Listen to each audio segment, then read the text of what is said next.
Sometimes the cruelest acts come from ordinary people pushed to their breaking point. In a harsh winter that threatens to claim everything, a desperate village makes an unthinkable choice.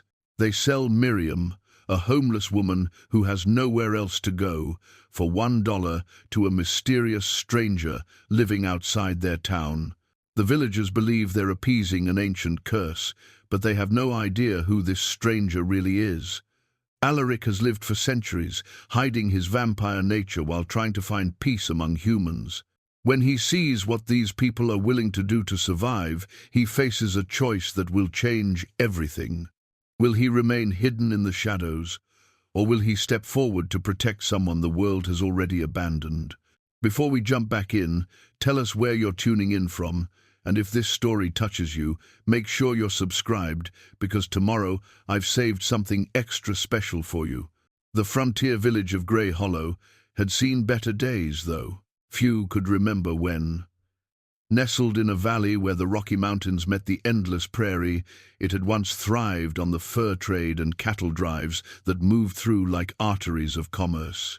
Now, in the winter of 1887, those arteries had hardened into frozen memories, leaving behind a community of 300 souls clinging to hope as stubbornly as ice clung to the eaves of their weathered buildings.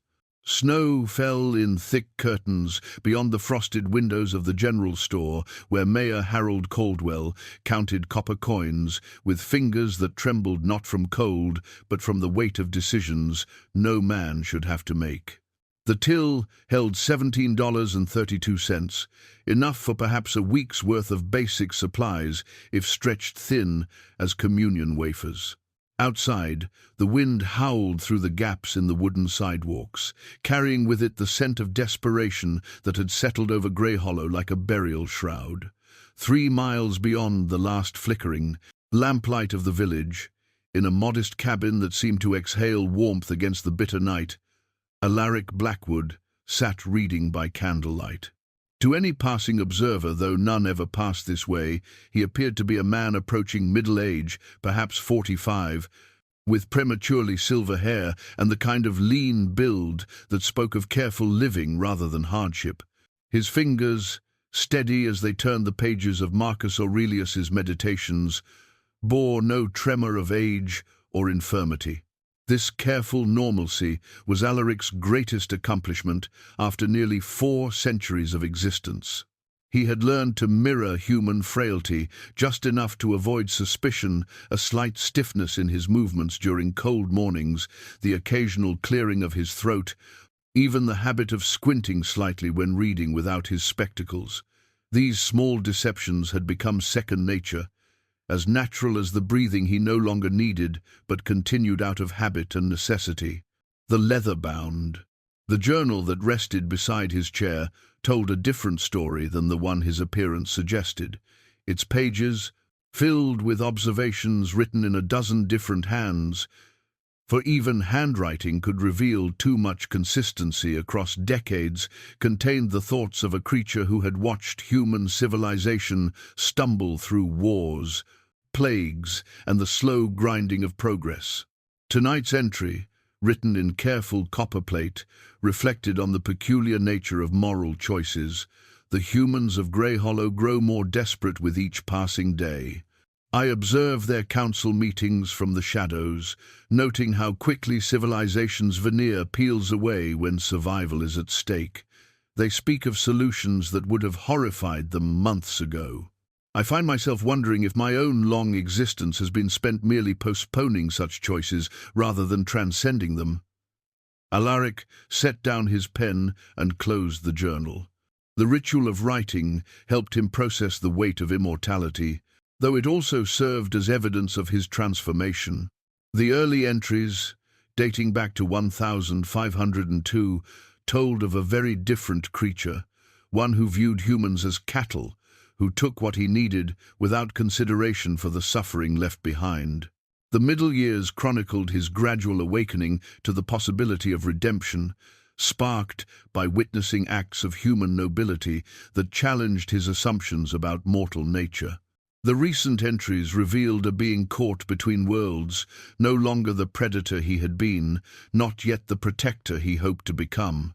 Each night, he faced the same choice: remain safely hidden among humans while maintaining the facade of mortality, or risk exposure by acting on the growing conviction that his considerable abilities came with equally considerable responsibilities. In the village below, Miriam Wells pulled her threadbare coat tighter against the wind as she made her way through the alley behind Henderson's bakery. At 53, she moved with the careful economy of motion that comes from years of making do with too little food, too little shelter, too little kindness from a world that had largely forgotten her existence. Her greying hair, once carefully pinned in the style befitting a schoolteacher, now hung loose beneath a woolen cap that had seen better decades. The small pile of day-old bread she'd been given in exchange for sweeping the bakery's floors represented both charity and humiliation. Miriam remembered when she had been the one offering help, when her schoolhouse had been filled with the eager faces of children learning their letters, when her small home had been a gathering place for ladies' auxiliary meetings and Sunday dinners. That life felt as distant as a half-remembered dream, erased by a series of losses that had accumulated like snowfall. First, her husband to consumption, then their daughter to the same disease. Finally, the schoolhouse itself, when the town could no longer afford a teacher. She had tried to maintain her dignity through those early months of poverty, accepting charity with grace and contributing what she could to community efforts. But dignity, she had learned, was a luxury that required an address, clean clothes, and the respect of one's neighbors. Once those foundations crumbled, dignity became as fragile as the ice that formed in the water basin each morning, easily shattered by a careless word or gesture. Now she survived on the margins, sleeping in the church cellar when Father Marcus was feeling charitable, or in the abandoned homestead outside town when he was not. The young priest meant well, but his congregation included families who had known Miriam in better times, families who found her current circumstances an uncomfortable reminder of how quickly fortune could change. Their discomfort often translated into pressure on Father Marcus to maintain appropriate boundaries between charity and enabling what some whispered was a lack of moral fortitude. The irony was not lost on Miriam that she had once taught these same neighbors' children about compassion and Christian duty. Now those children, grown into adults with their own struggles, averted their eyes when she passed on the street. She understood their discomfort and bore no malice toward it. Survival required focusing on immediate needs rather than nursing old wounds or harboring resentment toward those who might have helped but chose not to. What sustained her was not bitterness but a kind of resigned hope, the belief that purpose could be found even in circumstances that seemed to offer none. She had learned to take pleasure in small kindnesses. The baker, who sometimes accidentally made too much bread, the widow Hanson who left old clothes on her back step, even Father Marcus's awkward attempts to balance pastoral care with social pressure. These gestures reminded her that humanity persisted even when specific humans failed to live up to their better angels. In the mayor's office above the general store, Harold Caldwell spread a collection of papers across his desk, like a man laying out cards for a losing hand of solitaire. The correspondence from territorial authorities painted a picture of a territory struggling with its own survival. No aid would be coming from Denver. The railroad that had been promised 3 years ago remained a line drawn on maps that might never be realized. The cattle buyers who had once made Grey Hollow a regular stop now traveled routes that bypassed the settlement entirely. Caldwell was 62 years old and had served as mayor for 14 years, long enough to understand that leadership in good times required different skills than leadership when everything was falling apart.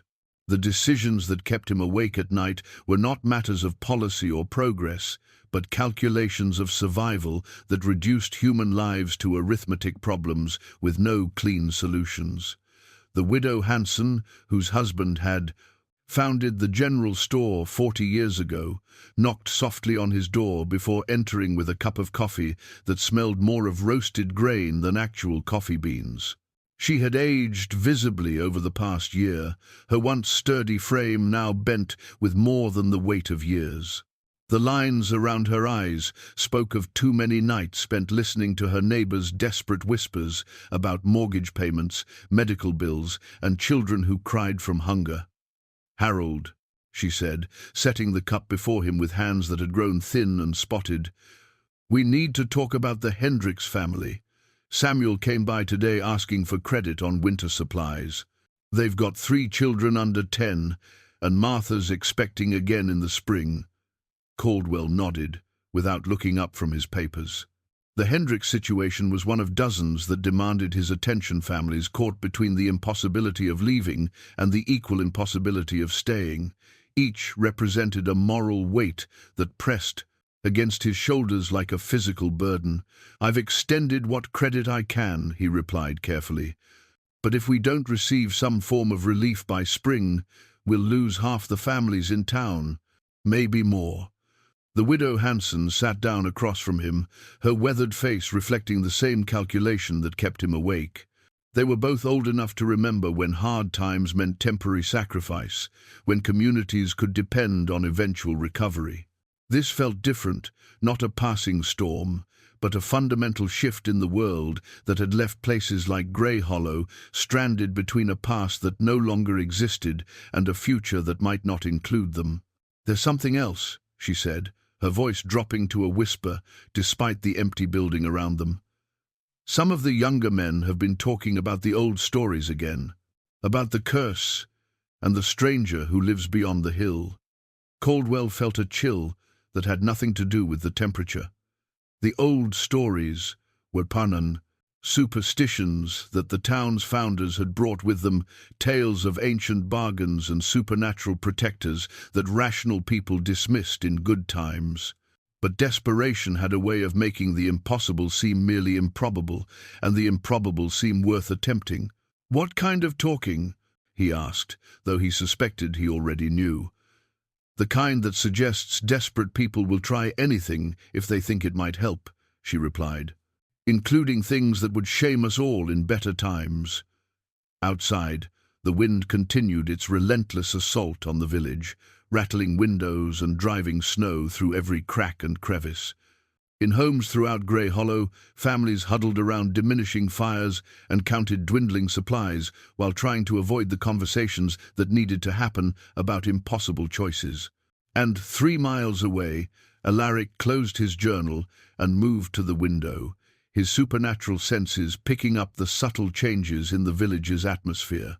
After centuries of existence, he had developed an instinct for human desperation, the way it changed the very air around a community, like the electrical charge that precedes a thunderstorm. He could feel it building now, a pressure that would soon require release. The question was not whether Grey Hollow would act on its desperation, but what form that action would take, and whether he would finally choose to step out of the shadows when it did. The weathered leather journal lay closed on his table, its pages containing the slow evolution of a monster into something that might, with courage and choice, become something more. Tonight's entry would have to wait until he saw what tomorrow would bring to the people of Grey Hollow and what it would demand of him in return. The emergency town meeting convened at sunset in the church, the only building large enough to accommodate Grey Hollow's desperate population. Father Marcus had reluctantly agreed to host the gathering, though his wan, young face bore the strain of a man caught between pastoral duty and moral revulsion. Candles flickered along the walls, casting dancing shadows that seemed to embody the dark thoughts gathering in the minds of good people pushed beyond their limits. Mayor Caldwell stood before the congregation like a man preparing to deliver his own eulogy.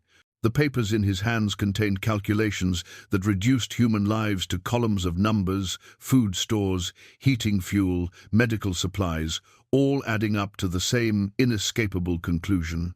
Grey Hollow would not survive the winter without making choices that would haunt the survivors for whatever remained of their lives. "Friends," he began, his voice carrying the weight of 14 years in office and 62 years of believing in human decency. We face circumstances that test not just our survival, but our souls. The territorial government cannot help us. The railroad will not reach us in time. We have perhaps 6 weeks of basic supplies remaining, and that assumes we ration everything to the point of slow starvation. The congregation stirred like leaves in a bitter wind. Children pressed closer to their parents, sensing the adult fear that filled the room like poisonous smoke. Elizabeth Hendricks held her pregnant belly protectively, while her husband Samuel gripped her hand with white knuckles. The widow Hanson sat in her usual front pew, her lined face a mask of resigned determination. "But there might be another way," Caldwell continued, the words falling from his lips like stones dropped into a still pond. "Our founders spoke of old agreements, ancient protections that could be invoked in times of desperate need." An uncomfortable silence settled over the gathering. Everyone knew the stories, tales of supernatural guardians and mystical bargains that rational minds dismissed as folklore. But rationality was a luxury they could no longer afford, and folklore began to seem like wisdom when all other options had been exhausted. Young Thomas Brennan, barely old enough to vote, stood from his seat near the back. "You're talking about the stranger who lives beyond the hill," he said, his voice cracking slightly. "The one who never ages, never comes to town, but somehow always has supplies when traders won't come through." Caldwell nodded reluctantly. "I'm talking about solutions that don't depend on help that isn't coming. The stories say that certain offerings, certain gestures of respect, might secure protection for the community. Food, warmth, survival through the worst times." "What kind of offerings?" asked Sarah Mitchell, her voice barely above a whisper but carrying clearly in the hushed church. The mayor's hands trembled as he consulted his papers, though the words he needed weren't written there. They came from darker sources, fragments of oral tradition passed down from the town's founders, stories that had been dismissed as superstition until desperation made them seem like forgotten wisdom.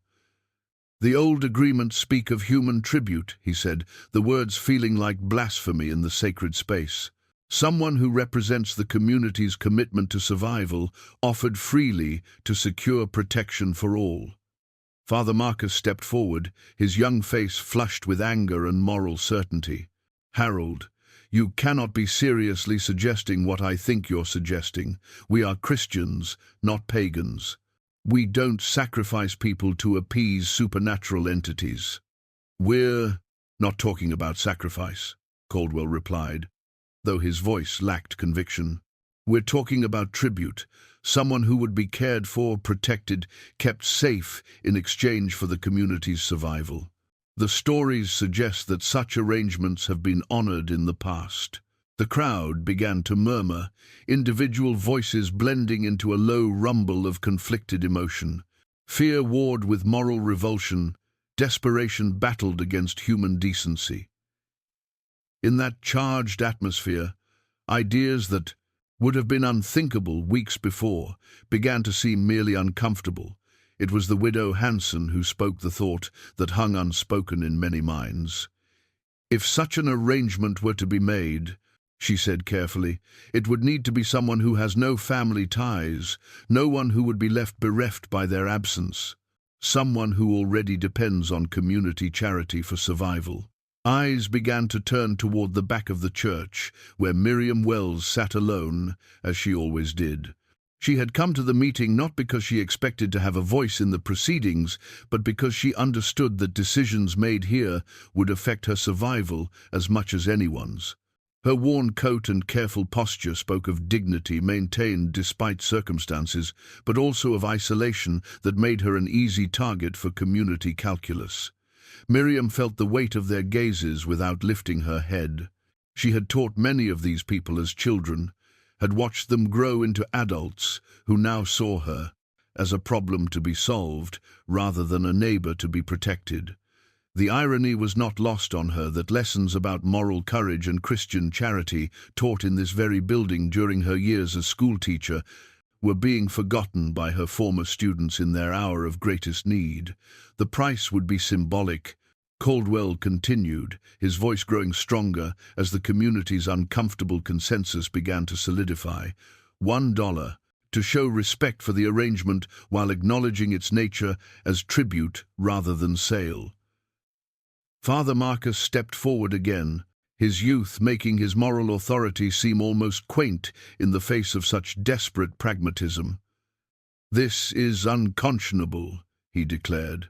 "We are talking about treating a human being as property, as currency in some supernatural transaction. I will not sanctify such an arrangement with the blessing of this church." "Then perhaps," said Samuel Hendricks, his voice heavy with the weight of 3 children and another, "on the way, you could tell us how your prayers will keep our families fed when the food runs out. Tell us how your sermons will warm our homes when the fuel is gone." The young priest's face crumpled slightly, the weight of his congregation's suffering pressing against his theological certainties.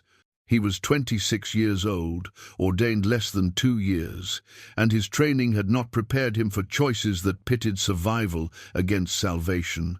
In the back of the church, Miriam finally lifted her head. She looked around at the faces she had known for decades, good people transformed by desperation into something she no longer recognized but could not entirely condemn. Their fear was real, their suffering genuine, their options genuinely limited. That they would choose to solve their crisis at her expense was painful but not entirely surprising. She had learned that charity flowed easily toward those who inspired warm feelings, but dried up quickly when directed toward those who represented uncomfortable reminders of life's fragility. "I understand," she said quietly, her voice carrying clearly in the hushed space. "If this arrangement might help the community survive, I will not resist it." Her words fell into the gathering like absolution, releasing the tension that had gripped the room while simultaneously creating a different kind of weight, the burden of a choice that would define this community for whatever remained of its existence. The actual transaction took place an hour later on the church steps, under a sky heavy with snow clouds and moral darkness. Mayor Caldwell counted out 4 quarters from the community fund, the coins gleaming dully in the lamplight. The dollar felt heavier than it should have, weighted with the accumulated guilt of an entire community. "It's done," he said simply, handing the coins to Miriam. She accepted them with steady hands, her dignity intact despite the circumstances that reduced her worth to a handful of silver. They did not see the figure watching from the tree line beyond the church, a tall man with prematurely silver hair whose supernatural senses had brought him to witness humanity at its most desperate. Alaric had observed human nature for centuries, but this particular betrayal struck him with unexpected force. Not because it was particularly cruel, he had seen far worse, but because it was so utterly unnecessary. In his cellar, hidden beneath carefully arranged floorboards, lay a collection of artifacts from his long existence. Among them were iron shackles, medieval restraints that had once bound his wrists during his darkest years as punishment for his predatory nature. He had kept them as a reminder of what he had been, of the chains he had worn both literally and metaphorically during his transformation from monster to something approaching human. Now, watching Miriam accept her fate with quiet dignity while her community celebrated its solution, Alaric felt those old chains calling to him again, not as punishment for past sins, but as symbols of the bondage that came from remaining passive in the face of cruelty. For nearly 4 centuries, he had hidden among humans while maintaining careful distance from their affairs. He had told himself that this restraint was wisdom, that intervention would only lead to exposure and conflict. But restraint that enabled atrocity was not wisdom, it was cowardice, dressed in philosophical clothing. The moment Miriam took the first step away from the church, guided by men who avoided her eyes, Alaric made his choice. He stepped from the shadows and into the lamplight, his movement sudden enough to startle the small group of villagers. "Gentlemen," he said quietly, his voice carrying the authority of centuries. "I believe there has been a misunderstanding." The walk to Alaric's cabin stretched through 3 miles of snow-covered wilderness, but Miriam found herself surprisingly warm despite the bitter wind. Her mysterious rescuer had wrapped her in a thick wool coat that appeared to have been waiting in his carriage, as if he had planned for this encounter rather than stumbled upon it. The thought should have been unsettling, but exhaustion and relief overrode her capacity for suspicion. Alaric guided his horse with steady hands while casting occasional glances at his passenger. In 4 centuries of existence, he had rescued exactly no one. His intervention tonight represented such a departure from established patterns that he felt almost disoriented by his own actions. The rational part of his mind catalogued the risks he was taking: exposure, conflict with the village, the complications of bringing a human into his carefully ordered existence. But rational thought seemed less important than the image burned into his memory of Miriam accepting her fate with quiet dignity while her community celebrated its solution to their crisis. The cabin that emerged from the darkness exceeded Miriam's expectations in every way. From the outside, it appeared modest enough to avoid drawing attention, a simple structure of hewn logs and stone chimneys that suggested comfortable but not ostentatious living. But as Alaric helped her from the carriage and guided her up the wooden steps, she noticed details that spoke of careful craftsmanship and substantial investment. The door hinges showed no rust, despite obvious age. The windows were fitted with actual glass rather than oiled paper, and the porch railings bore the kind of intricate carving that required both skill and time. Inside, the cabin revealed itself as something far more sophisticated than its exterior suggested. The main room stretched spacious and warm, dominated by a stone fireplace that radiated heat from a fire that seemed to have been burning for hours. Bookshelves lined the walls, filled with volumes that ranged from practical texts on agriculture and medicine to leather-bound classics that suggested education and refinement. Oil lamps provided steady illumination, and the furniture, while clearly handmade, showed the kind of attention to detail that spoke of years rather than seasons invested in creation. "Please," Alaric said, gesturing toward a chair positioned near the fireplace. "Make yourself comfortable. You must be cold despite the coat." Miriam settled into the offered seat, surprised by its comfort and by the realization that she couldn't remember the last time someone had invited her to make herself comfortable anywhere. The chair seemed designed for reading, with arms positioned to support a book and cushions that suggested long hours of quiet contemplation. Around her, the cabin exuded an atmosphere of peaceful solitude that felt almost sacred after months of uncertainty and fear. "Mr. Blackwood," she began, then paused as she realized she was making assumptions about his name. "I'm sorry, I don't believe we were properly introduced." "Alaric will suffice," he replied, moving toward a kitchen area that occupied one corner of the main room. "And you are Miriam Wells, formerly the schoolteacher at Grey Hollow Elementary. I attended several of your public lectures on literature before your circumstances changed." The revelation startled her. She remembered those lectures, monthly events held in the church basement, where she had shared her love of poetry and prose with anyone interested in expanding their education. The attendance had been modest but enthusiastic, including several adults who worked during the day but sought intellectual stimulation in the evenings. She tried to place Alaric among those faces, but found her memory frustratingly vague. "I'm flattered that you remember," she said carefully, "though I must admit I don't recall seeing you among the regular attendees." Alaric smiled, the expression transforming his face in a way that suggested warmth carefully contained rather than naturally expressed. "I have always preferred to observe from the periphery.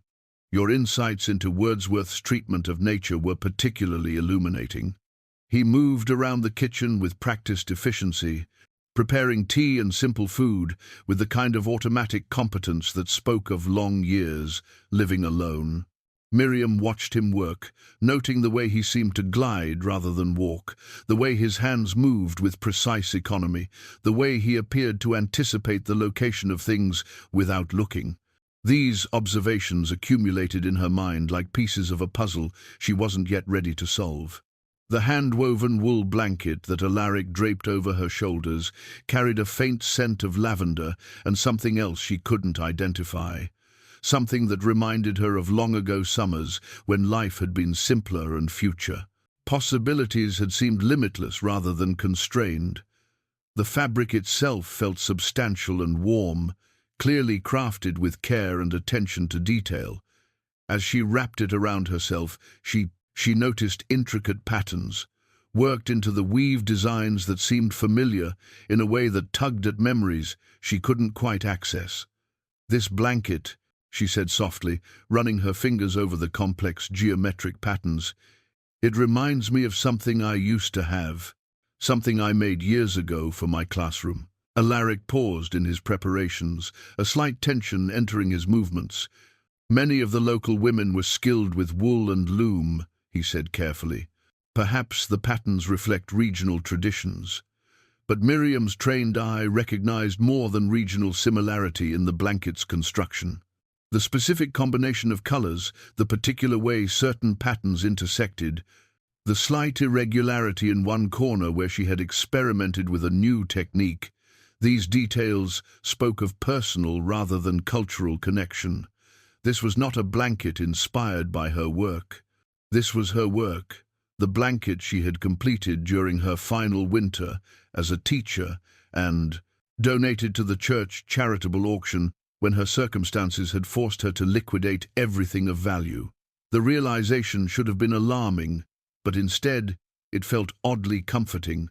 Someone had valued her handiwork enough to acquire it, to care for it, to preserve it through whatever journey had brought it to this cabin. The idea that some small piece of her former life had found a home where it was appreciated provided unexpected solace. "You purchased this from the church auction," she said, making it a statement rather than a question. Alaric set down the teacup he had been preparing and turned to face her directly. In the firelight, his features seemed both youthful and ancient, as if time had touched him differently than it touched others. His eyes held depths that suggested experiences beyond what his apparent age should have allowed. "I have always admired fine craftsmanship," he said simply. The blanket represented skills that seemed worth preserving, along with the woman who created it, apparently, Miriam replied, her voice gentle but direct. "You were expecting me tonight, weren't you?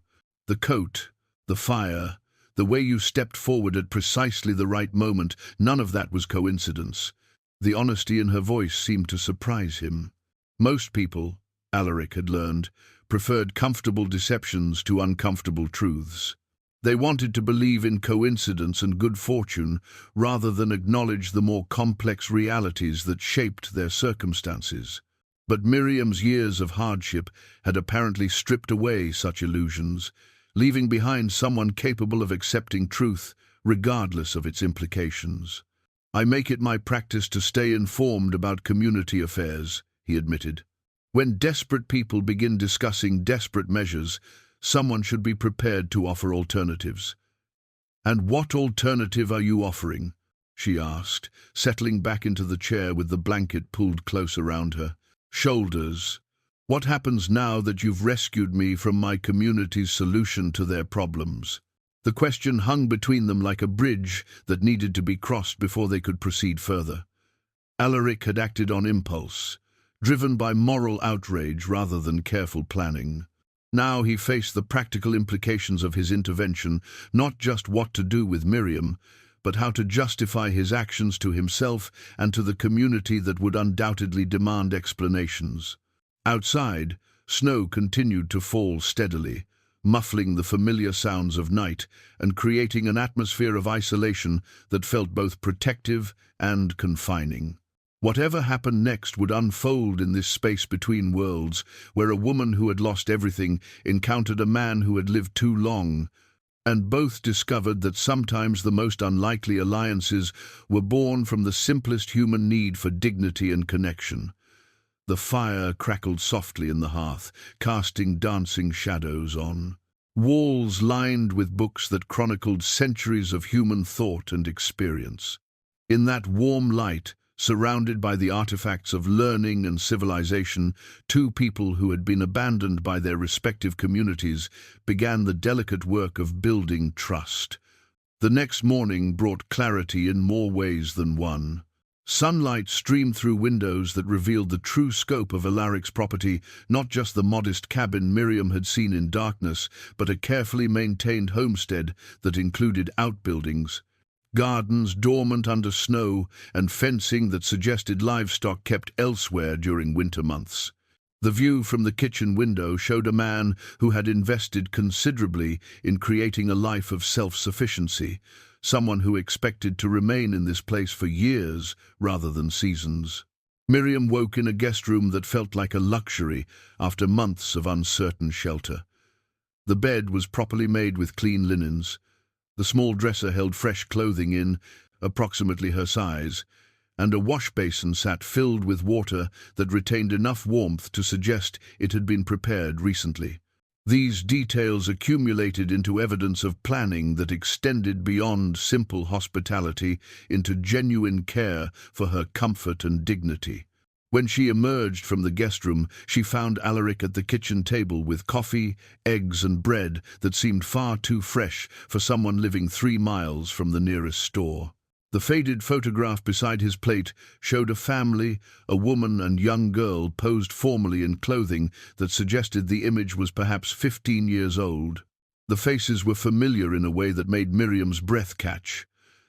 "That's my Sarah and Emma," she said softly, recognizing her deceased daughter and husband, despite the photograph's age and formal composition. "How do you have this picture?" Alaric's hand moved protectively toward the photograph, a gesture so instinctive that it revealed the image's importance to him. "It was among the items sold at the church auction when you liquidated your possessions," he said carefully. "I thought such personal memories deserved preservation rather than disposal." The revelation struck Miriam with unexpected force. After Sarah's death from consumption, after her husband's passing 6 months later from the same disease, she had been forced to sell nearly everything to pay medical bills and maintain her failing grip on respectability. The photograph had been among the hardest items to part with, but sentiment couldn't pay rent or buy food. She had watched it disappear into a box of miscellaneous items, assuming it would be discarded or forgotten. "You've been collecting pieces of my life," she said, the realization settling over her like a revelation, both touching and unsettling. The blanket, the photograph, what else? Items that seemed to represent the person you were before circumstances reduced you to what others saw. Alaric replied. "A teacher, a mother, a woman who contributed meaningfully to her community's intellectual and cultural life. Someone worthy of remembrance regardless of current economic status." Miriam reached across the table and touched the photograph gently, her fingers tracing faces she had thought were lost to her forever. The gesture released emotions she had carefully contained through months of survival-focused living, grief, loss, and a deep loneliness that extended beyond mere social isolation into existential territory. "Tell me about them," Alaric said, his voice carrying genuine interest rather than polite inquiry. The invitation opened floodgates that Miriam had kept sealed for months. She spoke of Emma's quick mind and infectious laugh, of how her daughter had loved learning and had dreamed of becoming a teacher herself someday. She described her husband's patient nature, his skill as a carpenter, his quiet faith that had sustained their family through earlier difficulties. The words flowed like water, released from a dam, carrying with them the accumulated weight of grief and memory that had been too heavy to share with anyone who might judge or dismiss. Alaric listened with the kind of attention that suggested genuine understanding of loss and displacement. His questions revealed knowledge of family dynamics that seemed to come from personal experience rather than mere observation.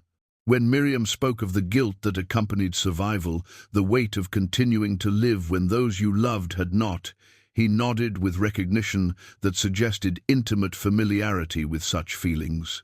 "You speak as someone who has lost family yourself," she observed during a natural pause in her narrative. "Loss is the price of loving," he replied carefully. "The longer one lives, the more such prices accumulate." The phrasing struck Miriam as oddly formal, as if English were not his first language, or as if he spoke from a temporal perspective that measured time differently than most people. She filed the observation alongside others: his unusual knowledge of community affairs, his ability to anticipate needs, the way he seemed to move through the world with the confidence of someone who had navigated many different environments. Their conversation was interrupted by the sound of horses approaching the cabin. Through the window, Miriam could see a small group of riders picking their way carefully along the snow-covered path that led to Alaric's property. She recognized Mayor Caldwell's distinctive sorrel mare, along with Samuel Hendricks and two other men she couldn't immediately identify from the distance. "The community comes seeking explanations," Alaric observed, his tone shifting to something harder and more controlled. "They want to understand why their solution to their problems has been complicated by outside interference." The approaching delegation represented more than simple curiosity or concern for Miriam's well-being. Their visit carried the weight of community pressure, of people who had made a difficult decision and now faced having that decision questioned by someone they had never fully understood or accepted. Alaric's intervention had not just rescued Miriam, it had challenged the moral compromise that the village had convinced itself was necessary for survival. Miriam felt a familiar tension building in her chest, the anxiety that came from being the center of conflicts she neither created nor controlled. Throughout her months of homelessness, she had tried to avoid being a burden or source of friction for anyone. The idea that her rescue might create problems for Alaric troubled her more than her own uncertain situation. "Perhaps I should speak with them," she said, rising from the table. "Explain that I came here willingly, that you meant no harm to the community's arrangements." "No," Alaric said firmly, his voice carrying an authority that surprised them both. "You will not apologize for being rescued, and I will not apologize for providing that rescue. If the community wishes to discuss the situation, they can address their concerns to me directly." The delegation had reached the cabin's front porch, and Miriam could hear the low murmur of voices as the men discussed their approach. Mayor Caldwell's knock, when it came, carried the measured authority of official business, but also an undertone of uncertainty that suggested he was not entirely comfortable with his mission. Alaric moved to answer the door with movements that seemed to flow rather than walk, his posture shifting into something more formal and imposing than the gentle host he had been moments before. Miriam watched this transformation with growing fascination, noting how completely he seemed able to alter his presence and demeanor to suit different circumstances. The door opened to reveal 4 men bundled against the cold, their faces bearing expressions that mixed concern, irritation, and barely concealed fear. They had come seeking answers about Alaric's interference in their community affairs, but Miriam suspected they would leave with more questions than they had brought. The confrontation on Alaric's porch unfolded with the careful formality of men trying to maintain civility while discussing fundamentally uncivical matters. Mayor Caldwell led the delegation with the weary authority of someone who had been forced to make too many impossible decisions in recent months. Samuel Hendricks stood behind him, his face bearing the desperate tension of a man with 3 children and another on the way.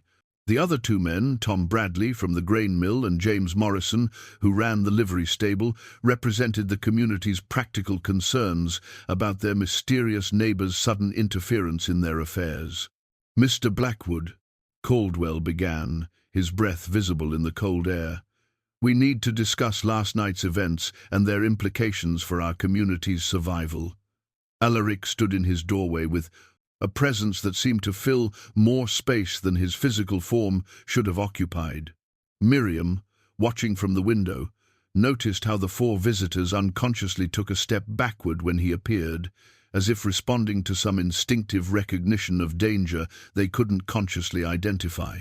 "You may discuss whatever concerns you," Alaric replied, his voice carrying the kind of calm authority that comes from centuries of dealing with human conflict. "Though I suspect your real concern is not with my actions, but with the moral discomfort of having those actions questioned." The accuracy of his observation struck the delegation like a physical blow. Samuel Hendricks flushed red, his hands clenching into fists as he struggled with emotions that had been building since the previous night's decision. "You don't understand what we're facing," he said, his voice tight with controlled anger. "You live out here alone, comfortable and secure, while our families are starving. We made a hard choice to save lives." "You made a choice to sacrifice one life in the hope of saving others," Alaric corrected. "The distinction matters, even if the mathematics seem appealing." From her position at the window, Miriam found herself studying Alaric's profile as he spoke with the villagers. In the morning light, the certain details became more apparent. The way his skin seemed unusually pale, despite obvious time spent outdoors. The way his eyes reflected light differently than they should have. The way he stood perfectly still, without the small movements and adjustments that characterized normal human posture. These observations accumulated into a growing suspicion that challenged everything she thought she understood about her rescuer. The conversation outside continued with increasing tension as the delegation tried to persuade Alaric to return Miriam to their custody. Their arguments mixed practical concerns with moral justifications, creating a framework that attempted to transform cruelty into necessity and abandonment into charity. Tom Bradley spoke of the greater good. James Morrison emphasized the community's legal authority over its residents, and Mayor Caldwell tried to find middle ground that would satisfy everyone while offending no one. But Alaric seemed immune to their persuasion, responding to each argument with observations that stripped away comfortable rationalizations and exposed the ugly reality beneath community cooperation. When they spoke of the greater good, he asked who had the authority to determine whose good was greater than whose. When they invoked legal authority, he questioned the legitimacy of laws that permitted human trafficking. When they sought compromise, he pointed out that some moral positions did not admit of splitting the difference. "The arrangement benefits everyone," Caldwell insisted, his diplomatic tone beginning to crack under the weight of Alaric's persistent questioning. "Miss Wells receives care and protection. The community receives assistance in surviving the winter, and the stranger beyond the hill receives whatever tribute he requires. No one is harmed, except for the woman reduced to currency in a transaction she did not initiate," Alaric replied. "But perhaps you consider her consent irrelevant to arrangements made for her benefit." Miriam felt a chill that had nothing to do with the winter air. The way Alaric spoke suggested knowledge of such arrangements from personal experience, not as victim or observer, but as someone who had been on the receiving end of human tribute in the past. The possibility that her rescuer might be the very entity the village sought to appease added layers of complexity to her situation that she wasn't prepared to process. The silver cross that hung around her neck, a gift from her mother years ago, had begun to feel warm against her skin during the conversation. She had noticed the sensation earlier, but attributed it to nervousness or emotional stress. Now the warmth was becoming uncomfortable, almost burning, as if the metal were reacting to something in her environment. When she touched the cross through her clothing, the heat intensified to the point of actual pain. The ornate silver cross represented more than personal faith or family tradition. Her grandmother had claimed it was blessed by 3 generations of priests, consecrated specifically to provide protection against evil influences. Miriam had always considered such beliefs charming superstition, but the cross's current behavior suggested that perhaps her grandmother's faith had been more than mere folklore. Outside, the delegation's frustration was becoming more apparent as Alaric continued to deflect their arguments with philosophical observations that highlighted the moral bankruptcy of their position. Samuel Hendricks finally abandoned diplomatic language entirely. "Damn you and your philosophy," he snapped. "We're not talking about abstract, moral principles. We're talking about my children eating next week, my pregnant wife staying warm enough to carry our baby to term. You can afford to be righteous because you've never had to choose between your conscience and your family's lives." The accusation hung in the air like a thrown gauntlet. Alaric's response, when it came, carried a weight that suggested depths of experience the men could not imagine. "I have made exactly such choices," he said quietly. "Many times, over many years.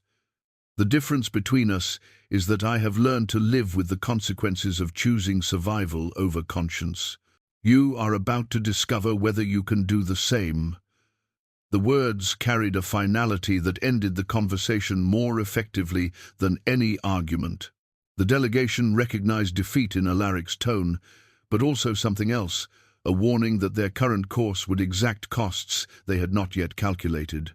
They departed with the kind of frustrated anger that comes from having one's moral compromises exposed by someone who refuses to share in their comfortable self-deceptions.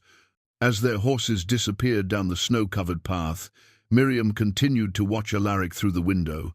The silver cross burned against her skin with increasing intensity, responding to his presence in ways that suggested her rescuer was not what he appeared to be. The realization should have terrified her, but instead it felt like confirmation of suspicions that had been building since the moment he stepped from the shadows to challenge her community's betrayal. Whatever Alaric was, whatever dark bargains the village sought to invoke, she found herself less concerned about his true nature than about the growing recognition that evil often wore familiar faces while good sometimes hid behind masks that disguised its benevolent intentions. The silence that followed the delegation's departure stretched between Alaric and Miriam like a bridge that needed to be crossed. She remained at the window, watching him stand motionless on the porch for long minutes, his stillness so complete that it seemed unnatural even by the standards of someone lost in thought. When he finally turned to enter the cabin, his movements carried a deliberate quality that suggested he was preparing for a conversation he had been avoiding. "The cross is burning you," he observed without preamble, his eyes going immediately to her hand, where it pressed against her throat through the fabric of her dress. "Your grandmother's blessing was more powerful than you realized." The casual acknowledgement of her discomfort confirmed what Miriam had begun to suspect but hadn't been ready to voice. She removed the chain from around her neck, studying the intricate silverwork that had belonged to 3 generations of women in her family. The metal retained heat that had nothing to do with body warmth, and touching it directly caused sharp pain that brought tears to her eyes. "What are you?" she asked, setting the cross carefully on the table between them. The question came out steadier than she had expected, carrying the weight of someone who had lost enough in life to find courage in simply naming difficult truths. Alaric settled into the chair across from her, his movements fluid in ways that normal human joints couldn't quite manage. In the morning, light streaming through the windows, his supernatural nature became more apparent, the way shadows seemed to cling to him despite the brightness, the way his chest remained perfectly still in a manner that suggested breathing was optional rather than necessary. "I am what your village believes I am," he replied carefully. "A creature that should not exist in the modern world, yet does. Someone who has lived long enough to see human nature repeat its patterns across centuries, who has been both predator and protector, depending on circumstances and choices." The ancient map spread across his study desk told its own story, of supernatural convergences and mystical energies. Miriam had noticed it the previous evening, but hadn't understood its significance until now. The carefully drawn lines showed ley line intersections, points where natural and supernatural forces gathered with unusual intensity. Grey Hollow sat at the center of one such convergence, explaining why both human settlements and supernatural creatures were drawn to this particular valley. The village's troubles began long before this winter, Alaric continued, his voice taking on the measured cadence of someone recounting historical events. This location has always attracted both sanctuary seekers and those who prey upon them. Your founders understood this when they established their settlement, but subsequent generations forgot the precautions their ancestors considered essential. Miriam studied the map's intricate details, noting symbols and annotations written in scripts she couldn't identify. Some appeared to be warnings, others seemed to mark safe passages or protected areas. The document represented knowledge accumulated over generations, a guide to navigating supernatural dangers that most people no longer believed existed. "You've been protecting the village all along," she said, the realization settling over her like dawn breaking. "That's why their mysterious benefactor never demanded payment, never required acknowledgement. You were ensuring their survival without revealing your nature." "Protection was perhaps too strong a word," Alaric admitted. "I discouraged certain threats from taking up residence in the area. I ensured that supply wagons reached their destination when winter storms might otherwise have prevented their arrival. Small interventions that could be attributed to good fortune rather than supernatural assistance." The conversation was interrupted by a sound that raised the hair on Miriam's arms, despite her growing comfort with supernatural possibilities. From somewhere in the distance came a howling that seemed to contain intelligence and malice in equal measure. It was not the call of any natural wolf, but something that spoke in frequencies designed to inspire primal terror. Alaric's entire demeanor changed in response to the sound. The careful humanity he maintained fell away, replaced by alertness that belonged to a predator, recognizing the presence of competing threats. His eyes reflected light differently now, and his stillness became the frozen watchfulness of something preparing to strike.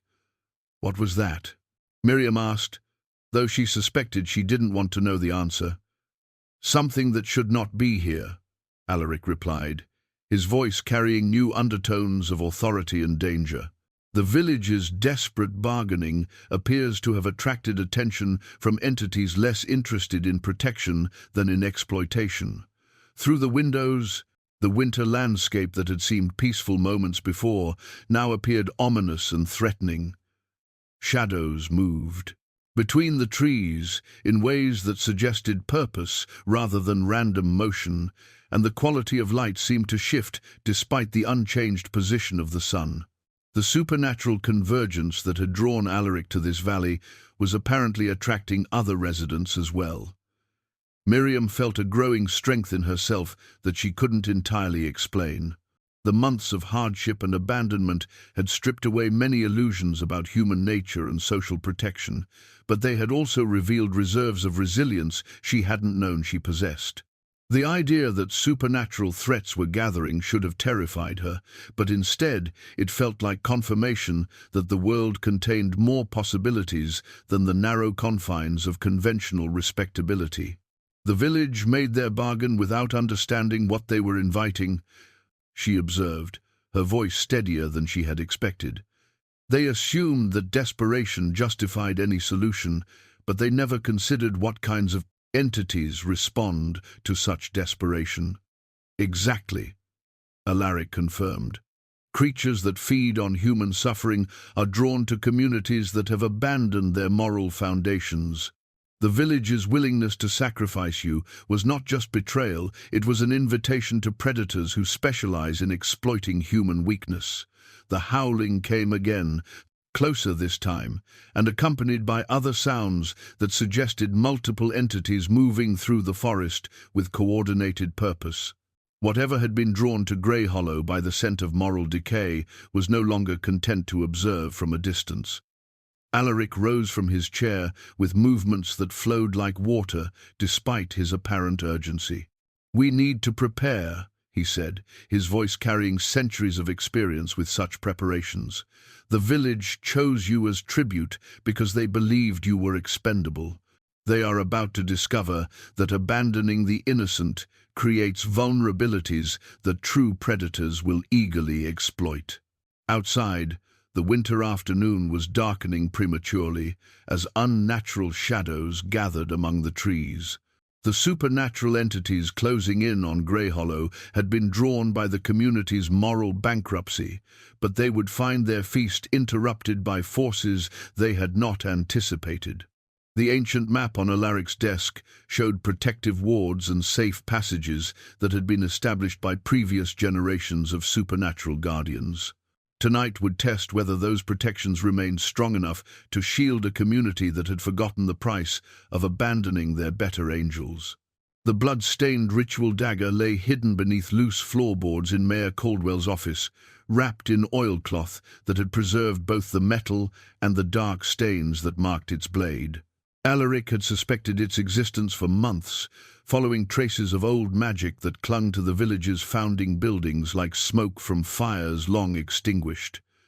Now, as supernatural threats gathered in the forest beyond Grey Hollow, the time had come to confront the truth about what the town's desperate founders had done 60 years ago.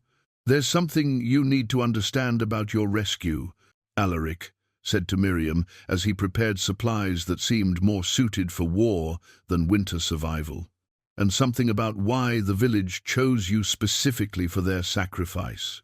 The revelations began with documents Alaric had acquired through decades of patient investigation, land grants, founding charters, and personal letters that told the real story of Grey Hollow's establishment. The official records spoke of hardy pioneers seeking opportunity in unsettled territory, but the private correspondence revealed a different truth.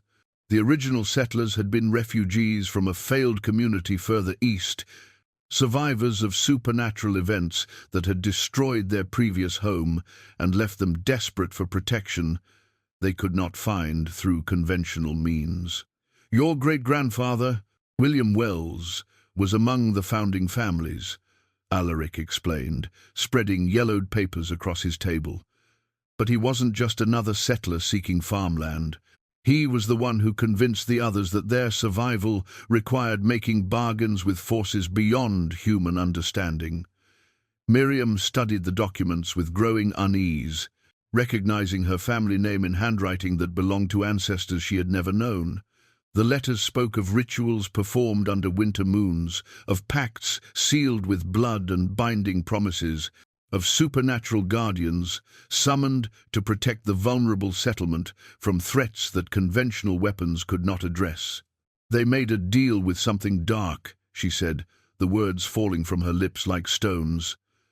"That's what you're telling me. My ancestors sold their souls to ensure the community's survival." "Not their souls," Alaric corrected carefully. "Their descendants' blood. The compact they established required periodic renewal, through the sacrifice of someone carrying the bloodline of the original participants. Every generation, when the community faced its gravest crisis, they would offer one of their own to maintain the supernatural protection that kept worse things at bay. The ritual dagger had been crafted specifically for these ceremonies, its blade consecrated through rites that bound it to the supernatural compact. Each use had strengthened the connection between Grey Hollow and the dark entities that protected it, while also creating vulnerabilities that could be exploited by other supernatural forces. The village's founders had created a system of protection that required periodic acts of barbarity to maintain its effectiveness. "The last sacrifice was made 30 years ago," Alaric continued, his voice carrying the weight of someone who had witnessed the ceremony from the shadows. "Your cousin, Margaret Wells, offered during the drought that nearly destroyed the community's crops. The ritual was performed by men who convinced themselves they were acting for the greater good. who told themselves that one life given freely was better than entire families lost to starvation. Miriam felt the blood drain from her face as memories she had tried to suppress came flooding back. Margaret's disappearance had been explained as a tragic accident, a young woman who had wandered into the wilderness during a moment of emotional distress and never returned. The community had mourned her loss with genuine grief, but also with the kind of relief that comes when a necessary sacrifice has been completed. "I remember her," Miriam whispered. "She was 3 years older than me, beautiful and kind. She used to help my mother with teaching the younger children. Everyone said she must have gotten lost in the forest, but no one ever found her body." "Because there was no body to find," Alaric said gently. "The ritual required complete consumption, leaving nothing behind that could raise questions or inspire investigation. Margaret went willingly because she understood what was at stake, just as the community hoped you would understand when your turn came. The supernatural entities that had been drawn to Grey Hollow by the scent of recent moral decay were not random predators seeking easy prey. They were competitors for the same supernatural territory, creatures that fed on human suffering and recognized the opportunity presented by a community that had abandoned its protective compacts through moral bankruptcy. The villagers' willingness to sell Miriam for $1 had broken the careful balance that their ancestors had established, opening the door for darker influences to take hold. "But something changed this time," Miriam observed, her mind working through implications that chilled her more than the winter air. "The ritual was supposed to happen differently. I was supposed to go willingly, to understand my role in maintaining the community's protection. Instead, they treated me like property to be disposed of." "Exactly," Alaric confirmed. "The knowledge that governed these ceremonies has been lost over generations. The current leadership understands that periodic sacrifice is necessary, but they've forgotten the spiritual requirements that made such sacrifices effective. Their crude auction transformed a sacred compact into a commercial transaction, invalidating the protections while still attracting the supernatural attention." The howling in the forest grew closer, accompanied now by sounds that suggested the entities were testing the boundaries of whatever protective wards still surrounded the village. Alaric moved to his windows, studying the approaching darkness with eyes that could perceive supernatural threats invisible to human vision. "The creatures gathering out there feed on communities that have lost their moral center," he explained. "They're drawn to places where people have abandoned their better nature in favor of survival at any cost." Grey Hollow's treatment of you was exactly the kind of moral corruption that such entities seek to exploit. But there was more to the revelation than simply the village's dark history. Miriam's bloodline connection to the original compact meant that she carried within herself the potential to either renew the protective agreements or break them entirely. Her rescue by Alaric had prevented the corrupt sacrifice that would have fed the dark entities while providing no actual protection to the community. "You have a choice to make," Alaric said, turning from the window to face her directly. "The compact can be renewed through willing sacrifice made with full knowledge and proper ritual preparation, or it can be broken entirely, freeing the community from supernatural protection, but also from supernatural obligation." "What happens if it's broken?" Miriam asked, though she suspected she already knew the answer. "The community faces whatever comes without supernatural assistance," Alaric replied, "but also without the moral burden of periodic human sacrifice. They learn to protect themselves through human means, cooperation, courage, and the kind of moral strength that comes from choosing to do right, even when it costs more than they want to pay." The third option, which Alaric did not immediately voice, involved replacing the Dark Compact with a different kind of supernatural protection, the kind that a reformed vampire might provide to a community willing to accept help from someone they had been taught to fear. Such protection would require no blood sacrifice, but it would demand that the community confront their prejudices and expand their definition of what constituted acceptable assistance. Outside, the winter evening was falling with unnatural rapidity as supernatural darkness gathered among the trees. Whatever choice Miriam made would determine not just her own fate, but the future of an entire community that had forgotten the price of abandoning both human dignity and supernatural wisdom. The blood-stained dagger in the mayor's office pulsed with malevolent energy, responding to the supernatural tension that was building throughout the valley. Soon, one way or another, it would taste blood again, either in a ritual that renewed the dark compact, or in the violence that would follow its final breaking. The crystal pendant that had belonged to Miriam's grandmother began to glow as the supernatural darkness gathered strength around Grey Hollow. Miriam discovered it among the personal effects Alaric had preserved. From her family's estate, a translucent stone carved with symbols that seemed to shift and change when viewed directly. As she held it in her palm, warmth spread through her fingers with an intensity that had nothing to do with body heat and everything to do with awakening power. "Your grandmother understood more about the family legacy than she ever told you," Alaric observed, watching the pendant's luminescence with the careful attention of someone who had seen such artifacts before. "The Wells bloodline carries sensitivity to supernatural forces that goes beyond mere participation in dark compacts.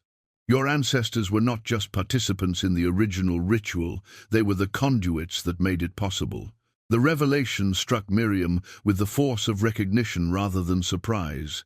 Throughout her life, she had experienced moments of inexplicable knowledge-understanding, when storms would break before clouds appeared, sensing when people carried hidden grief or secret fears, knowing when children in her classroom were struggling with problems they couldn't articulate. She had dismissed these experiences as intuition or empathy, but now they revealed themselves as expressions of inherited supernatural sensitivity. The pendant was meant to help you control these abilities, Alaric continued, his voice carrying the careful tone of someone explaining dangerous knowledge, to channel them constructively rather than being overwhelmed by their intensity. Your grandmother never taught you because she hoped the bloodline's responsibilities had ended with her generation. But bloodline responsibilities rarely ended through wishful thinking, and the supernatural convergence that had drawn both protective and predatory entities to Grey Hollow was intensifying beyond anyone's ability to ignore. Through the cabin's windows, Miriam could see lights moving through the forest, not the steady glow of lanterns or torches, but the writhing phosphorescence of creatures that existed partially outside normal reality. The village below was beginning to show signs of supernatural influence as well. Alaric's enhanced vision allowed him to observe details that would be invisible to human sight, shadows that moved independently of their sources, animals behaving with unnatural coordination, even changes in the way snow fell and wind blew that suggested natural forces were being manipulated by intelligent entities. "How long do we have?" Miriam asked, settling the pendant around her neck, where it continued to pulse with gentle warmth.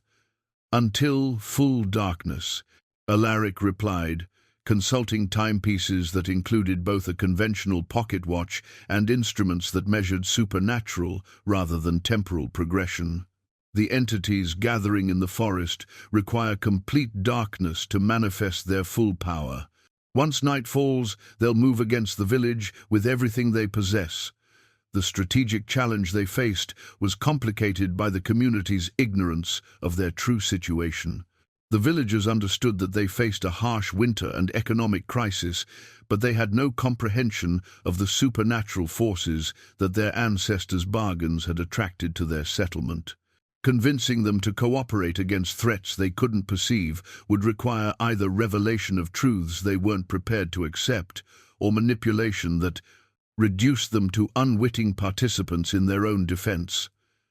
"There's a third option," Miriam said, her fingers moving unconsciously to touch the glowing pendant. "We don't convince them to help us fight these creatures. We convince them to become the kind of people these creatures can't feed on." The insight, struck Alaric with unexpected force. Throughout his centuries of existence, he had approached supernatural conflicts as battles to be won through superior power or clever strategy.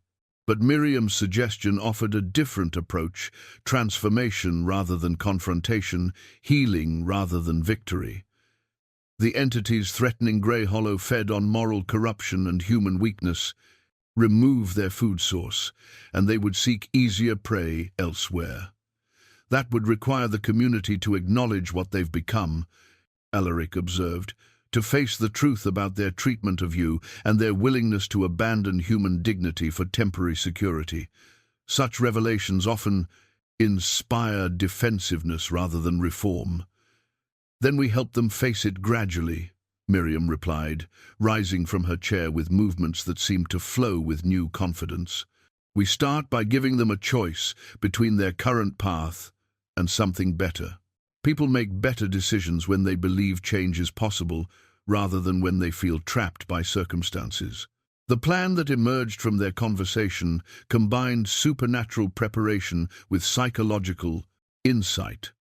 Alaric would use his abilities to hold the gathering entities at bay, while Miriam approached the village with an offer that addressed both their practical needs and their spiritual crisis. The crystal pendant would help her navigate the supernatural influences that were already beginning to affect the community's judgment, while her natural empathy would guide her in finding words that could penetrate their defensive rationalizations. But success would require more than clever strategy and supernatural assistance. It would demand that both Alaric and Miriam embrace aspects of themselves they had spent decades trying to suppress or deny. For Alaric, this meant accepting his role as protector, rather than hiding behind careful neutrality. For Miriam, it meant embracing the supernatural heritage she had never fully understood and using it to heal rather than simply survive. "There's something else," Alaric said, as they prepared for what might be their final conversation before the confrontation began. "If we succeed in breaking the dark compact and driving away the predatory entities, the village will still need supernatural protection. This valley's position on the ley line convergence makes it vulnerable to future threats." The implication hung between them like an unspoken question. Alaric could provide that protection, but only if the community accepted him as their guardian rather than fearing him as their destroyer. Such acceptance would require trust that seemed impossible, given their current circumstances, but also represented the only path toward long-term security for everyone involved. "They'll need time to understand," Miriam said carefully. "People who have been betrayed often struggle to recognize genuine help when it's offered, but if we can show them that dignity and survival aren't mutually exclusive, they might be willing to expand their definition of acceptable assistance." As the sun set behind the mountains surrounding Grey Hollow, both the village and the forest began to show signs of supernatural activation. The entities that had been gathering throughout the day were preparing for their assault, while the community below went about their evening routines in complete ignorance of the forces marshalling against them. Alaric armed himself with weapons that combined conventional effectiveness with supernatural enhancement: silver blades blessed with protective wards, wooden stakes carved with binding symbols, even modern firearms loaded with ammunition that had been consecrated for use against entities that existed partially outside normal reality. His preparations were those of someone who had fought such battles before and understood both their requirements and their costs. Miriam's preparations were different, but equally important. She spent time with her grandmother's pendant, learning to channel the supernatural sensitivity that was her birthright into focused awareness rather than overwhelming sensation. The crystal taught her to distinguish between different types of supernatural influence: protective versus predatory, ancient versus recent, benevolent versus malevolent. These distinctions would be crucial when she attempted to navigate the village's corrupted spiritual atmosphere. The final element of their preparation involved confronting their relationship to each other. Throughout their brief time together, they had developed a partnership based on mutual respect and shared moral purpose. But the coming confrontation would test whether that partnership could survive the revelation of their true natures and the demands of their respective roles in the community's salvation. "Whatever happens tonight," Alaric said as they prepared to leave the cabin's safety, "I want you to know that rescuing you was the first purely good thing I've done in over 3 centuries. Regardless of how this ends, I'm grateful for the reminder that redemption remains possible even for creatures like me."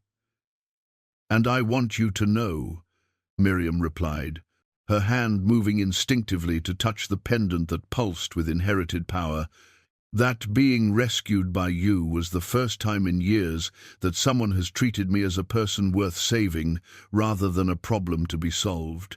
Whatever happens tonight, we face it as equals." The forest around them writhed with supernatural malevolence as they made their way toward the village, but the light from Miriam's pendant and the strength of Alaric's determination created a protective space that even the gathering darkness could not penetrate. Behind them, the cabin sat empty but not abandoned, a sanctuary that would welcome their return if they survived the night's challenges. Ahead, Grey Hollow waited in ignorance of both the threats gathering against it and the redemption that might yet be possible if its people could find the courage to choose dignity over desperation. The attack came with the full darkness, as entities that had been gathering in the forest for days finally moved against Grey Hollow with coordinated malevolence. They manifested first as shadows that moved independently of their sources, creeping through the village streets like spilled ink, seeking cracks in the foundation of reality. Windows began to frost over despite the warmth of fires burning inside homes, and animals throughout the settlement started behaving with the kind of agitated terror that preceded earthquakes or avalanches. Alaric felt the assault begin through supernatural senses that had been honed across centuries of similar conflicts. The entities were testing the village's defenses, probing for weaknesses in both the physical barriers and the spiritual protections that had once shielded the community from such predation. What they found was a settlement that had abandoned its moral foundations while retaining just enough supernatural connection to remain visible to creatures that fed on human corruption. The blessed silver sword that Alaric drew from its concealment had been consecrated by priests from 3 different faiths during his long journey toward redemption. Its blade caught moonlight in ways that normal metal could not, reflecting illumination that seemed to come from within the weapon itself rather than from external sources. The sword represented generations of accumulated blessing, prayers offered by holy men who had recognized that even monsters might seek salvation if given proper tools and guidance. "Stay close," he told Miriam as they approached the village's outskirts, "but don't try to hide what you're becoming. Your pendant's light is as much a weapon against these creatures as any blade." The crystal pendant around Miriam's neck pulsed with increasing intensity as they drew nearer to the supernatural manifestation. Through its influence, she could perceive the true scope of what was attacking Grey Hollow, not just a few predatory entities, but an entire ecosystem of creatures that fed on different aspects of human weakness. Some devoured fear, others consumed despair, and still others drew sustenance from the kind of moral compromise that had led the village to auction her for $1. The first villagers to notice the supernatural assault were children, whose perception remained unclouded by adult rationalization and denial. Young Sarah Hendricks began screaming about monsters in her bedroom shadows, while the baker boy insisted that his reflection in the mirror was moving independently of his actions. Parents initially dismissed these claims as nightmares or overactive imagination, but the consistency of reports from multiple children gradually convinced even skeptical adults that something unnatural was occurring. Mayor Caldwell emerged from his office above the general store to find the village's main street transformed into something from a fever dream. Street lamps flickered with unnatural colors, snow fell upward in defiance of gravity, and the air itself seemed to thicken with malevolent presence. His rational mind struggled to process phenomena that challenged everything he thought he understood about the world, but his practical experience as a leader forced him to focus on protecting his community, regardless of whether he could explain the threat. "Everyone to the church!" he shouted, his voice carrying through air that seemed reluctant to transmit sound normally. "Bring the children and whatever supplies you can carry." The church represented the strongest spiritual foundation available to the community, consecrated ground that had been blessed repeatedly over 60 years of regular worship.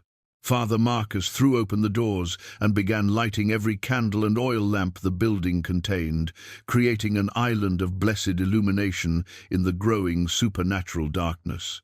It was there, in the church where the village had decided to sell Miriam for $1, that Alaric chose to reveal his true nature to the community he had protected from the shadows for decades. He entered through the main doors with movements that seemed to flow rather than walk, his supernatural presence causing the candle flames to brighten and steady, despite the chaotic forces swirling outside. "Good people of Greyhollow," he said, his voice carrying easily through the packed building despite its conversational volume, "you face tonight the consequences of choices made in desperation and fear. But consequences need not be final, and even the gravest mistakes can be redeemed through courage and proper action." The congregation recognized him as the mysterious neighbor who had disrupted their attempted sacrifice, but now they could perceive aspects of his nature that had been hidden during their previous encounters. His pale skin seemed to absorb and reflect the candlelight in ways that normal flesh could not. His movements carried grace that belonged to predators rather than men, and his eyes held depths that suggested experiences spanning far longer than any human lifetime. "You're one of them," whispered the widow Hansen, her voice carrying equal measures of terror and recognition. "You're the creature we were trying to appease." "I am what you sought to bargain with," Alaric confirmed without shame or apology. "But I am not what you assumed I was. For 60 years, I have lived among you as protector rather than predator, guardian rather than destroyer. Tonight, that protection is being tested by entities drawn to your community by the scent of moral decay." Outside the church, inhuman howls rose from the forest as the attacking entities sensed resistance forming against their assault. The battle for Greyhollow's soul was about to begin in earnest. The entity's assault on the church began with psychological warfare designed to shatter the congregation's unity before physical violence became necessary. Whispers filled the air, not sounds that could be heard by ears, but thoughts that crept directly into minds already weakened by fear and desperation. The voices reminded each person of their worst moments, their deepest shames, their most secret resentments against neighbors and family members. Samuel Hendricks found himself remembering every time he had envied his neighbor's better fortune, every moment when he had wished harm upon those who seemed to prosper while his own family struggled. The widow Hansen relived her husband's death and the bitter anger she had harbored toward God for taking him while leaving less worthy people untouched. Even Father Marcus felt the weight of doubts he had never voiced, questions about whether his faith was genuine or merely comfortable self-deception. But Miriam's presence in the church created a countercurrent to the supernatural assault. The crystal pendant around her neck blazed with increasing intensity, its light not only illuminating the building but somehow strengthening the spiritual foundations that held the community together. Where the attacking entities sought to divide and isolate, her inherited supernatural sensitivity worked to heal and unite. "The creatures feed on separation," she explained, her voice carrying clearly through the building despite the chaos outside. "They grow stronger when we see each other as enemies, and weaker when we remember our common humanity." The combined blood offering that would break the ancient curse required more than symbolic gestures or religious. ceremony. It demanded that both Alaric and Miriam willingly sacrifice something essential to their nature, his immortal isolation and her protective anonymity. Using the blessed silver sword, they opened their palms and allowed their blood to mingle in a bowl that had been crafted specifically for such rituals. But their sacrifice was not a surrender to the dark compact that had protected Greyhollow for 60 years. Instead, it was the establishment of a new agreement, one based on willing cooperation rather than fearful submission, on mutual respect rather than supernatural dominance. The blood they offered carried no taint of coercion or desperation, but rather the pure intention of two beings choosing to protect something greater than themselves. "I offer my immortal strength in service to mortal dignity," Alaric declared, his voice carrying the weight of centuries spent learning the difference between power and responsibility. Not as master to subjects, but as guardian to those who choose to be protected. "I offer my human compassion in partnership with supernatural wisdom," Miriam responded, feeling the pendant's power flow through her words and into the ritual vessel, not as victim to be saved, but as equal participant in our common defense. The mingled blood began to glow with the same light that emanated from Miriam's pendant, creating illumination that pushed back not only the physical darkness, but the spiritual corruption that had made the village vulnerable to supernatural predation. Around them, the congregation felt something shift, not just in the supernatural atmosphere, but in their own hearts and minds. Mayor Caldwell stepped forward despite his terror, his voice shaking but determined. "We wronged you, Miss Wells. We wronged ourselves by treating you as something to be disposed of, rather than someone to be protected. If you'll have us, we'd like to try to be the kind of people worthy of the protection you're offering." One by one, other villagers added their voices to his confession and plea. The widow Hanson spoke of her shame at remaining silent when charity could have prevented suffering. Samuel Hendricks acknowledged his willingness to sacrifice others for his family's benefit. Even young Father Marcus admitted his failure to provide moral leadership when his congregation needed it most. Their acknowledgments were not mere words, but spiritual transformations that literally starved the attacking entities of their sustenance. Creatures that fed on human weakness found themselves facing a community that was actively choosing strength, while predators that thrived on moral corruption encountered people determined to reclaim their dignity. The supernatural assault began to falter as the entities realized their food source was disappearing. Shadows that had moved with malevolent purpose started retreating toward the forest, while whispers of temptation and despair faded into silence. The very air around the church seemed to lighten as protective. Energies replaced predatory influences. But the transformation was not without cost. Alaric felt the weight of centuries-old isolation lifting from his shoulders, replaced by connections to mortal lives that would require constant attention and eventual grief. Miriam experienced the full awakening of supernatural abilities she had inherited but never understood, powers that would set her apart from normal human experience while binding her to responsibilities she could never abandon. The blessed silver sword, its purpose fulfilled, began to dim as the immediate supernatural threat receded. But the weapon had accomplished more than mere victory over hostile entities. It had helped forge a new compact between human and supernatural forces based on cooperation rather than domination. Outside the church, dawn was approaching with promise of a day that would be different from any in Greyhollow's history.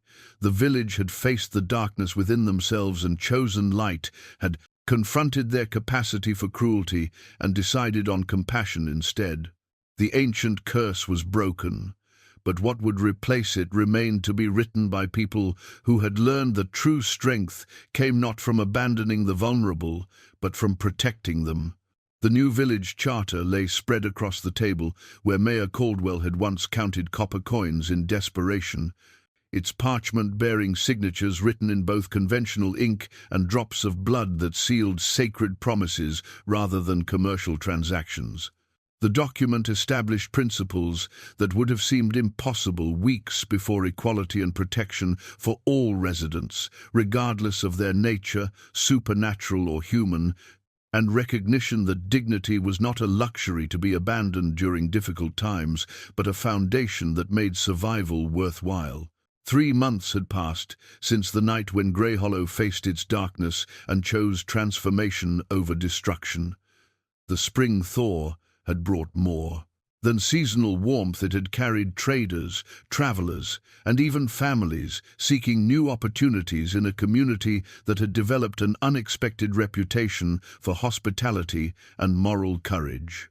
The village's population had grown by nearly a third, but more importantly, its character had been fundamentally changed by people who had learned the difference between surviving and living well. Alaric's integration into the community had proceeded gradually but steadily. His supernatural abilities, once hidden behind careful facades of normalcy, now served openly as tools for community protection and improvement. His enhanced senses helped hunters track game more effectively. His strength assisted with construction projects that would have been impossible for mortal hands alone, and his centuries of accumulated knowledge provided guidance on everything from agricultural techniques to diplomatic negotiations with territorial authorities. But his most valuable contribution was not supernatural power, but rather the example he provided of redemption through service. The creature, who had once been a predator feeding on human life, had become a guardian devoted to preserving it. His transformation offered hope to anyone who had ever believed themselves beyond salvation, while his patient acceptance of community skepticism demonstrated that earning trust required time rather than dramatic gestures. Miriam's role in the new Grey Hollow was equally significant, but differently expressed. Her supernatural heritage, fully awakened during the crisis, had developed into abilities that served healing rather than conflict. She could sense emotional distress before it became destructive behavior, identify illness in its earlier stages, and perceive supernatural influences that might threaten the community's hard-won peace. The pendant that had belonged to her grandmother now rested openly on her chest, its gentle glow a constant reminder of the spiritual connections that bound the village together. Her relationship with Alaric had evolved from desperate alliance into genuine partnership based on mutual respect and shared purpose. They were not lovers in any conventional sense. The differences in their natures made such simple categorization meaningless, but rather companions who had found in each other the acceptance and understanding that neither had expected to discover. Their bond represented something new in both their experiences, friendship that transcended the boundaries between human and supernatural existence. The schoolhouse where Miriam had once taught children their letters had been rebuilt and expanded, but now it served a broader educational mission. In addition to conventional subjects, the curriculum included lessons about supernatural awareness, ethical decision-making under pressure, and the practical requirements of maintaining a community that welcomed diversity in all its forms. Children learned about courage, not as the absence of fear, but as right action despite fear. About charity, not as occasional generosity, but as daily recognition of their neighbor's dignity. Father Marcus, aged by his experiences but strengthened by having faced genuine spiritual crisis, had expanded his ministry to include counseling for those struggling with the moral complexity of their new circumstances. His sermons now addressed questions that no seminary had prepared him for: the nature of redemption for creatures who should not exist, the obligations that came with supernatural protection, and the ways that faith could encompass possibilities beyond traditional human understanding.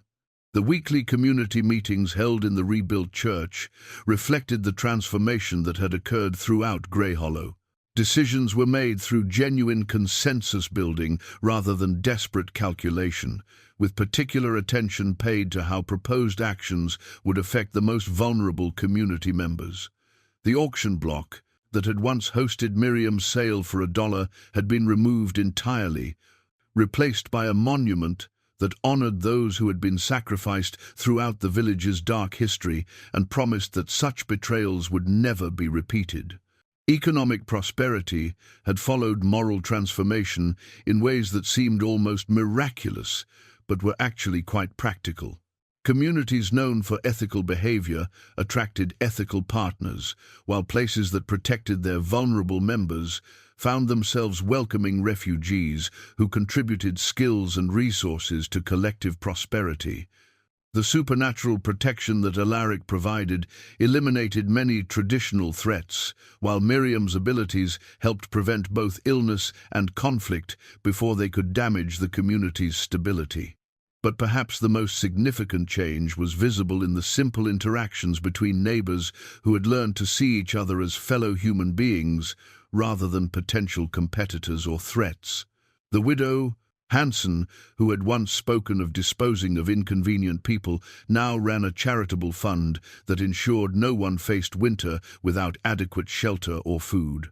Samuel Hendricks, whose desperation had made him willing to sacrifice others for his family's benefit, had become an advocate for policies that protected all families from the kinds of pressures that corrupted moral judgment. As spring gave way to summer, Alaric and Miriam often sat on the porch of his cabin, now openly acknowledged as both residence and community fortress, watching the sun set over a valley that had been transformed from a place where fear drove people to cruelty into a sanctuary where courage enabled them to choose compassion. The view included gardens that flourished under supernatural protection, children playing without the shadows of adult desperation, and neighbors working together on projects that benefited everyone, rather than privileging the powerful at the expense of the vulnerable. The new village, the charter that governed their community, was more than a legal document. It was a covenant that recognized the possibility of redemption for anyone willing to choose service over selfishness, protection over predation. In its carefully crafted language, Grey Hollow had found a way to honor both its dark past and its hopeful future, creating space for transformation while maintaining vigilance against the moral decay that had once made them vulnerable to spiritual corruption. The leather journal in which Alaric had recorded centuries of observations about human nature now contained new entries that documented not humanity's failures, but its capacity for growth, change, and moral courage when given proper support and genuine hope for something better.